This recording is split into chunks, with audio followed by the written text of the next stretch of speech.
आज प्रजापति ने कैसे स्मरण किया?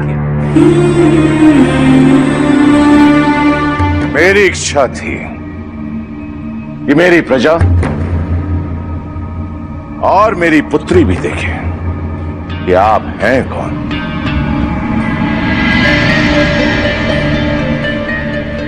आपकी ये प्रजा ये मानती है कि आपको प्रसन्न करना बहुत सरल है, क्योंकि ना तो आपके लिए कोई नियम अनिवार्य है और ना ही आपकी आराधना में कोई विधि विधान का महत्व है। इसलिए वो आपको भोलेनाथ बुलाते हैं। मूर्ख नहीं जानते हैं कि शिव की वास्तविकता तो इसके विपरीत है। मेरे पिता ब्रह्मा को सत्कार, स्थान और उत्सवों से विहीन करने से लेकर आज इस उपयुक्त समय पर इस मंदिर में पधारने तक आपकी हर चाल सुनियोजित है। उसमें षड्यंत्र की गंध आती है। आप अपनी मर्यादा भूल रहे हैं दक्ष प्रजापति।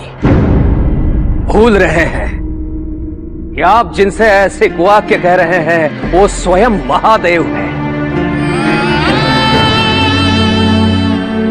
और आप एक साधारण नहीं, ब्रह्मा का पुत्र हूं मैं, ब्रह्मा का। यदि ब्रह्मा ने इस संसार की रचना की है तो मैं हूं उसका संचालक। मैंने ही इस भूमि को उपजाऊ बनाया है, व्यवस्थित किया है, जीवन निर्वाह योग्य बनाया है। यदि मैं इस प्रजा को नियमबद्ध नहीं करता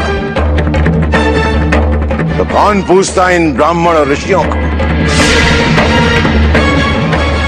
मैं ही हूं जिसने यज्ञ संस्कृति से सारे संसार का उद्धार किया है। साधारण नहीं हूं मैं। किसके लिए दक्ष? किसके लिए किया ये सब? संसार का संचालन, नियमों की स्थापना कर इस भूमि को निर्वाह योग्य बनाना, ये एक प्रजापति का दायित्व ही तो है। इसी कारण आपकी उत्पत्ति हुई, तो फिर उपकार कैसा और किस पे? प्रजापति? कैसे प्रजापति?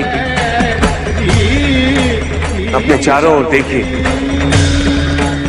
वो सूर्य, ये पेड़ पौधे, मिट्टी, पवन, पशु भी, सब इस सृष्टि को चलाने में, संतुलित रखने में प्रतिदिन अपना अपना योगदान दिए जा रहे हैं। कभी किसी को अपनी महानता का बखान करते सुना है आपने?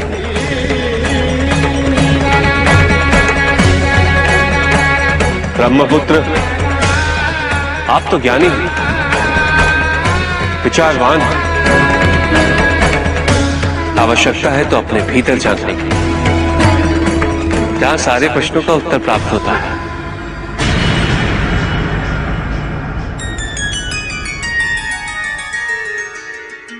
मैं तो वैरागी,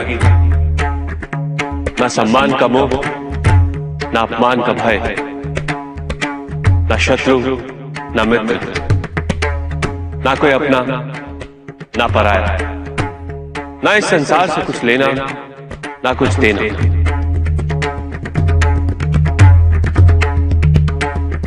पर जब कभी धर्म के नाम पे किए जाने वाला आडंबर पक्षपात का आधार बनेगा, मैं उसका विनाश अवश्य करूंगा।